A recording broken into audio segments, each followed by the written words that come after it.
Alors bonjour, on va finir cette session sur la dénutrition post-chirurgie bariatrique. Donc on va parler de sonde nasogastrique, je vous préviens tout de suite.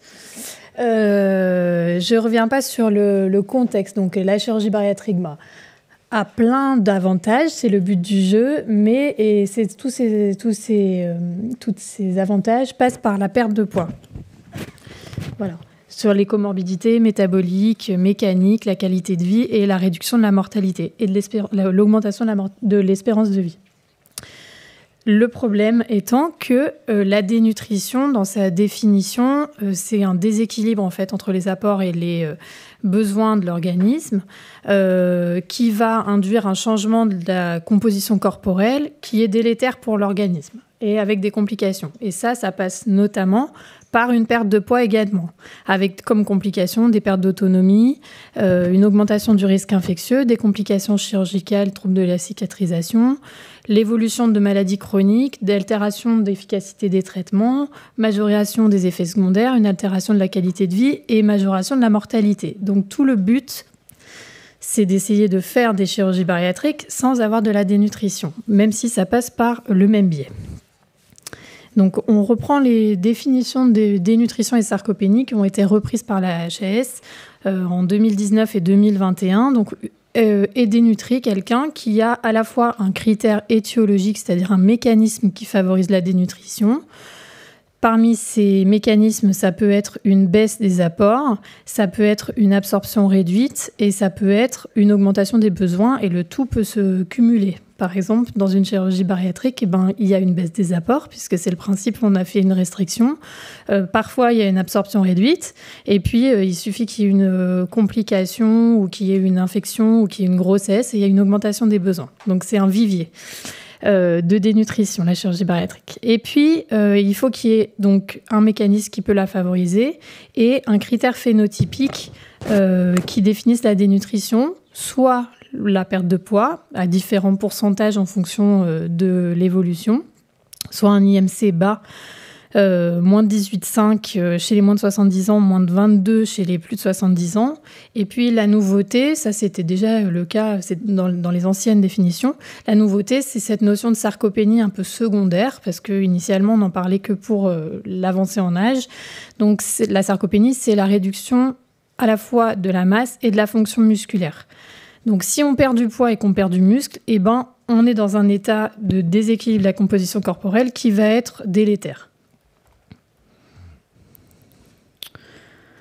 Ce qui veut dire que via l'ajout de la sarcopénie dans ces recommandations, on peut être obèse et dénutri en même temps. C'est-à-dire qu'on peut être obèse parce que notre IMC continue d'être supérieur à 30 ou qu'on a une accumulation de masse grasse, mais on peut aussi avoir une sarcopénie dans le même temps avec une diminution de la force musculaire qu'on peut mesurer par le N-grip ou qu'on peut mesurer par les levées de chaise, par exemple, et une diminution de la masse musculaire sur des examens un petit peu plus poussés, dont vous a parlé un petit peu Sylvie, la composition corporelle notamment, et l'impédance-métrie. Donc, qu'est-ce qui se passe ? Ça, c'était les définitions générales. Qu'est-ce qui se passe dans la chirurgie bariatrique et dans la dénutrition post-bariatrique ?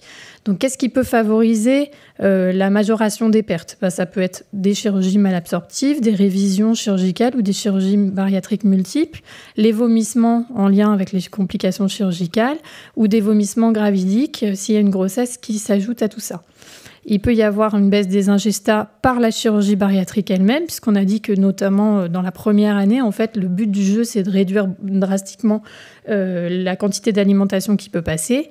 Et puis, il peut y avoir aussi des épisodes d'anorexie secondaire, soit en lien avec, par exemple, un épisode dépressif ou une reprise ou un TCA de novo plutôt restrictif. Et dans l'augmentation des besoins, toute situation aiguë ou évolutive ou d'agression, en fait, peut augmenter les besoins. Pour les critères phénotypiques un peu plus spécifiques dans la post-chirurgie bariatrique, donc la perte de poids, c'est le principe. Donc, on se base beaucoup sur ce modèle de la modélisation SOFIA dont vous a parlé Judith déjà. Et en fait, on va, avec les patients, dire là, on est à tant de temps après la chirurgie. Normalement, je devrais être dans ce vert ou dans ce bleu en fonction du type de chirurgie qu'il y a eu. Si je suis ici, on voit bien que c'est trop vite et que c'est trop important comme perte de poids. Donc, on ne peut pas dire vraiment un pourcentage de perte de poids qui est inquiétant parce que ça va dépendre de la chirurgie bariatrique et ça va dépendre des gens. Mais en revanche, sur cette courbe-là qui est plus interindividuelle, on va pouvoir voir s'il y a des sorties de courbe. Alors, on avait vu les reprises de poids, donc plutôt de ce côté, mais aussi dans ce sens-là, c'est-à-dire s'il y a trop de perte de poids ou trop vite. Et pareil pour l'IMC, c'est rare que l'IMC bas post-chirurgie bariatrique, on soit à moins de 18,5, mais ça arrive quand même. Et il faut bien noter tout ça. Donc là, je vous ai mis un modèle d'une patiente un peu typique que nous, on voit. Donc, j'espère que tout le monde ne voit pas ces patientes, mais voilà. Donc, on voit bien sa courbe. Initialement, 145 kg. Elle a une première chirurgie bariatrique. Elle a une première sortie de courbe, en fait, ici. Mais en fait, je me remarque ici. Là, c'est beaucoup trop rapide et elle perd beaucoup trop de poids. Après, elle reprend du poids parce qu'elle est réopérée. Et puis, hop, une deuxième sortie de courbe. Donc, vous voyez que ça, si on ne marque pas comme ça, si on ne marque pas avec la patiente, on ne peut pas voir réellement, même si on dit à 3 mois, elle a perdu du poids, elle a perdu, 40% de son poids, mais peut-être que ça marche super bien. Donc vraiment, cet outil de modélisation, il est hyper utile pour le soignant, il est hyper aussi utile pour les patients qui se rendent compte que c'est un peu trop rapide et que ce n'est pas forcément physiologique dans ce qu'on voudrait avoir. Pareil pour la sarcopénie, on sait depuis longtemps que notamment dans les 3 premiers mois post-chirurgie bariatrique, on perd du poids, certes, et on perd du muscle. Donc, il est difficile de savoir le cut-off de normalisation, on va dire, de la normalité de perte de muscle. Donc, sur 2 études, on voit quand même que si on perd plus de 30% de muscle la première année notamment, on est quand même dans de la pathologie et c'est plus dans les résultats attendus post-chirurgie bariatrique, on est un peu dans la pathologie de la musculaire et du coup dans la sarcopénie et potentiellement dans la dénutrition. Donc là, 30% de perte de muscle, c'est quand même très inquiétant sur les compositions corporelles. Pour les carences nutritionnelles, donc on n'en avait pas parlé jusque-là, on a déjà dit que les chirurgies étaient plus ou moins restrictives et malabsorptives, et donc en fonction de ça, on va avoir plus ou moins de risques carentiels, vitaminiques et en oligo-éléments. Donc le très classique, c'est vitamine D, calcium, fer, et puis B9, B12, ça c'est à peu près avec toutes les chirurgies bariatriques. Et puis, avec toutes les chirurgies bariatriques aussi, et notamment également pour la chirurgie sleeve gastrectomie, on peut avoir des carences en B1. On va revoir que ça peut être extrêmement grave. Et puis, plus on va aller dans les chirurgies malabsorptives ou les reprises chirurgicales multiples, plus on va avoir des risques de carences en vitamines liposolubles, AEK, et en oligo-éléments, et puis dans des carences du groupe de vitamine B, un peu plus rare, vitamine PP par exemple. Donc là, je vous ai mis tout ça. Le but, on ne va pas tout détailler, vous inquiétez pas. Hein, mais c'est juste pour dire que les carences vitaminiques, il peut y avoir vraiment de multiples manifestations. Alors, ça peut être un peu j'ai les cheveux cassants, ça peut être un peu j'ai les ongles un peu moins bien. Et puis, il peut y avoir des choses qui sont beaucoup plus inquiétantes, des signes oculaires avec vraiment des baisses d'acuité visuelle. Il peut y avoir également des pathologies, des symptômes musculo-squelettiques ou du système nerveux. Et notamment, donc, on parle toujours de stencéphalopathique Guillet-Wernicke, qui peut être favorisé par des vomissements, qui est lié à une carence en vitamine B1. Et donc, si on a un patient qui a une chirurgie bariatrique, qui vomit et qui commence à avoir un peu des troubles de l'équilibre et puis qui vous regarde comme ça avec un nystagmus, ça, c'est pas bon du tout.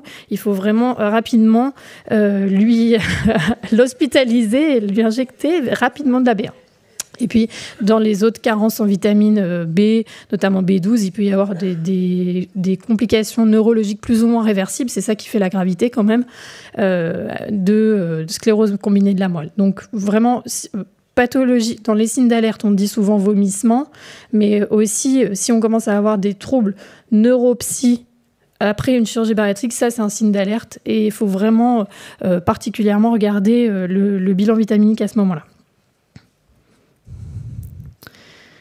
Donc, la prise en charge de la dénutrition classique, en gros, ça dépend de combien il y a d'écart entre les apports et les besoins. Je ne vais pas tout vous refaire parce que ça se fait plutôt à l'hôpital, mais quand même, s'il n'y a pas beaucoup d'écart entre les apports et les besoins, souvent, on va pouvoir simplement corriger cet écart avec soit une alimentation enrichie, un peu de beurre dans les épinards littéralement, soit avec des compléments nutritionnels oraux, et on va réussir à avoir différentes formes, différentes textures, et qui va permettre temporairement de corriger cette dénutrition qui est modérée,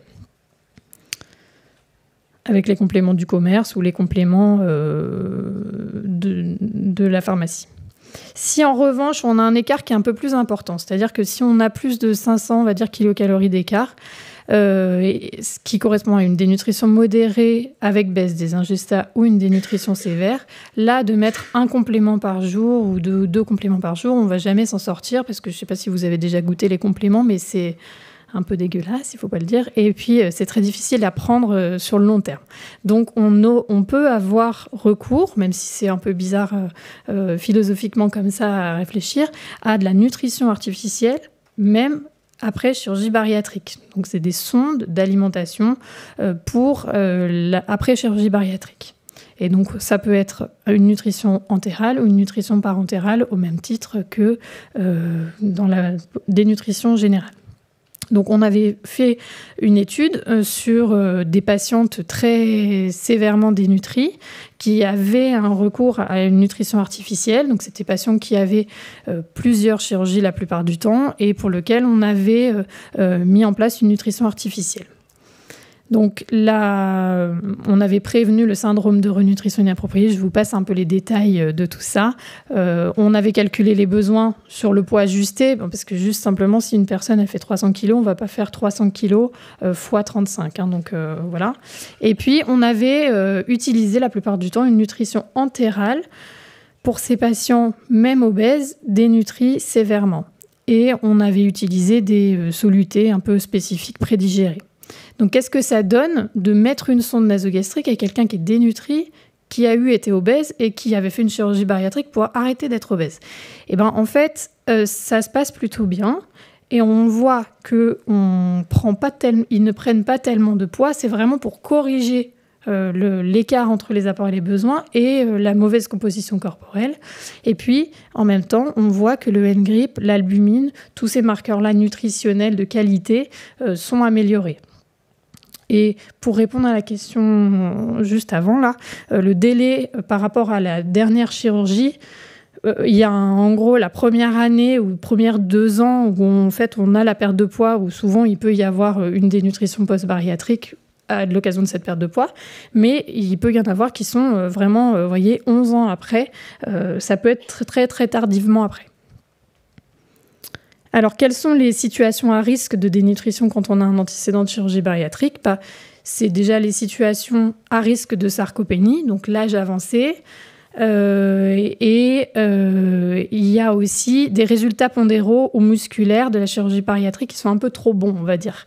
Les pertes de poids rapides ou trop importantes, les sorties de piste sur Sophia, là, et puis les pertes de masse musculaire de plus de % de la perte de poids totale, ça c'est quand même à risque. Et puis, en fait, toutes les situations à risque d'un critère étiologique supplémentaire de dénutrition. Si j'ai un antécédent bariatrique et que je suis réopérée, je suis plus à risque. Si j'ai une adhésion médiocre au suivi, je suis plus à risque. Si j'ai un épisode dépressif qui fait que je ne mange pas, ou si j'ai un TCA restrictif qui fait que je ne mange pas, eh ben, je peux refaire faire une dénutrition. Et La grossesse, c'est un très gros facteur de risque de dénutrition. Et puis souvent, on récupère les patients qui étaient plus suivis à ce moment-là, en fait.